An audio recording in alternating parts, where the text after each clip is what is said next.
Okay, dream number one. I'm going to tell you them in order that I dreamt them, but not in order of importance.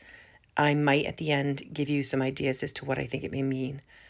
I'm a gem buyer, and I know the difference in jades. I know which one's more expensive. I know what qualities make it more expensive. I know the difference between Canadian, Siberian, nephrite, jadeite. I buy jade for a living. And I had a dream last night that I owned a jewelry store and everything in my jewelry store had been stolen in some way, shape, or form. And we sold jade. It was a jewelry store that had a lot of jade. And this customer came in and she had two pieces of jade.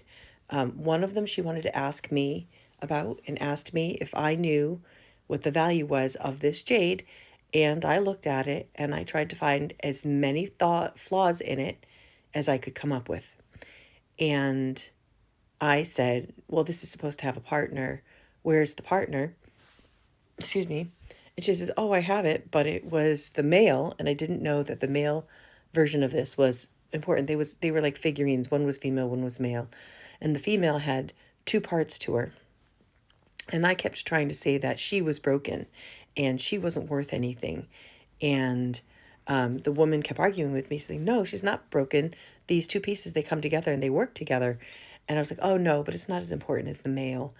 And I kept trying to tell her that it was the cheaper jade and that it wasn't worth anything and that it's a cute little trinket, but that she's welcome. I would buy it from her, that I thought maybe I could sell it in my store. And she was like, no, I think I want to keep this.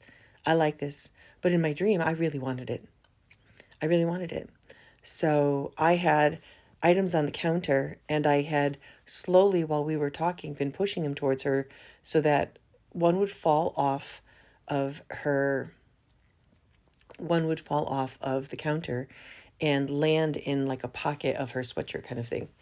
And as I was talking to her, I was being very sneaky and I was sneaky, pushing it and pushing it, pushing it until it landed in her pocket. Oh, and by the way, in my dream, I was a man. I don't know if that matters. I'm sure it probably does. But that was like, I was an old man in the dream, which happens a lot. I have dreams where I'm somebody else a lot. So anyway, so I watched this brooch type thing fall into her pocket and she goes to take her figurines and walk away. And I called the cops. And the cops met her at the door and brought her back into the store. And I told the cop that she had stolen something.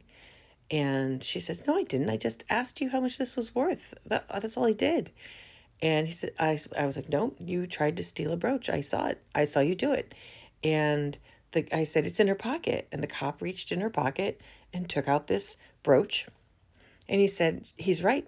He said that you stole this. And he did. And the woman was panicking and she didn't know what to do. And she's like, I didn't take that. I don't know how that got in there. And I was like, I don't know, but I know that it was there and I watched you do it. And I called the cops because I knew you took it. And the cop gave her a choice. She could either hand over those figurines so that I could have them and give me back the brooch, or he could arrest her and take her to jail. And she couldn't prove that she hadn't taken it.